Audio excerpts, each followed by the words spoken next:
বিসমিল্লাহির রহমানির রহিম। প্রিয় দেশবাসী, আসসালামু আলাইকুম। আজকে আমি আপনাদের সাথে একটি বিষয় নিয়ে খুব সংক্ষেপে দুটি কথা বলতে চাই।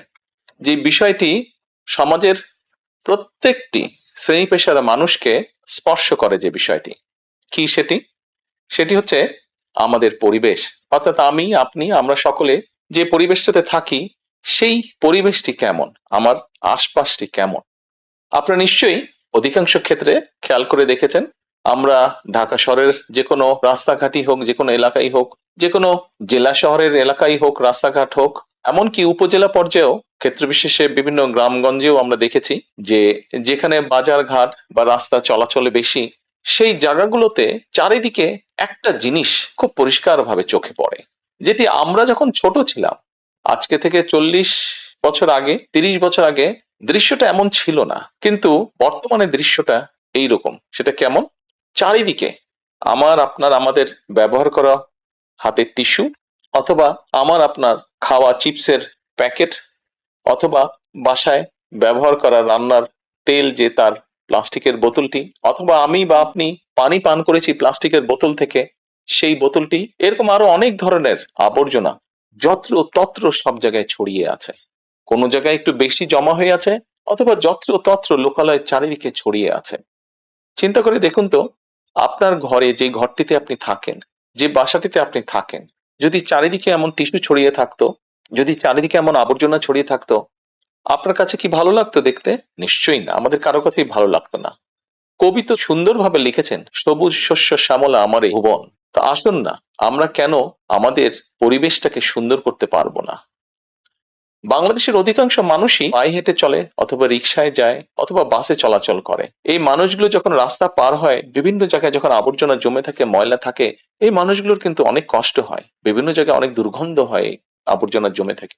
তবে আমরা যদি সকলে মিলে একটু সচেতন হই, আমরা যদি নিজেরা সচেতন হই, যত্রতত্র যদি আমাদের ব্যবহারকৃত আবর্জনাগুলো যদি যত্রতত্র আমরা না ফেলে দিই, আমরা যদি একটি নির্দিষ্ট জায়গায় এই আবর্জনাকে জমা করি এবং নির্দিষ্ট উপায়ে যদি এটাকে পরে ধ্বংস করি, তাহলে যেমন আমাদের পরিবেশটি ভালো থাকবে, ঠিক একইভাবে আমরা আমাদের পরিবেশটাকে সুন্দরভাবে রাখতে পারবো।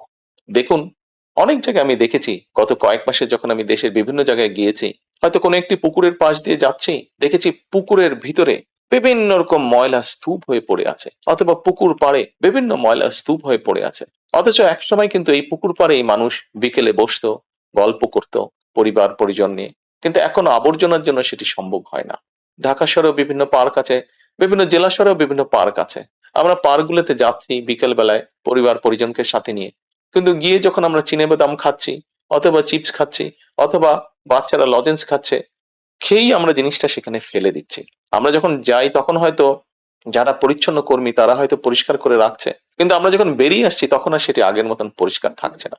কিন্তু যদি যে পরিষ্কার থাকতো, আপনি যদি পরিষ্কার করে রেখে আসেন, আপনার পরবর্তীতে যে যাবে সেও সেই পরিচ্ছন্নতা, সুন্দর পরিবেশটি উপভোগ করতে পারবে। কাজে আসুন না, আমরা যদি আজকে থেকে প্রত্যেকে সচেতন হই, আমাদের হাতের আবর্জনা বা ব্যবহৃত আবর্জনা যদি নির্দিষ্ট জায়গায় সুন্দরভাবে আমরা গুছিয়ে ফেলি, তাহলে ধীরে ধীরে হয়তো আমরা আমাদের এই বাংলাদেশটাকে আবর্জনা মুক্ত করতে পারবো, সুন্দর একটি পরিবেশ গড়ে তুলতে পারবো। দেশটা তো আমাদের সকলের। আমরা সকলে মিলে যদি চেষ্টা করি, সকলে মিলে যদি একটু একটু করে করি, তাহলে আমরা বড় কিছু করতে সক্ষম হব। প্রিয় দেশবাসী, আপনাদের কাছে আজকে এই সহযোগিতাটা আমি চাইছি।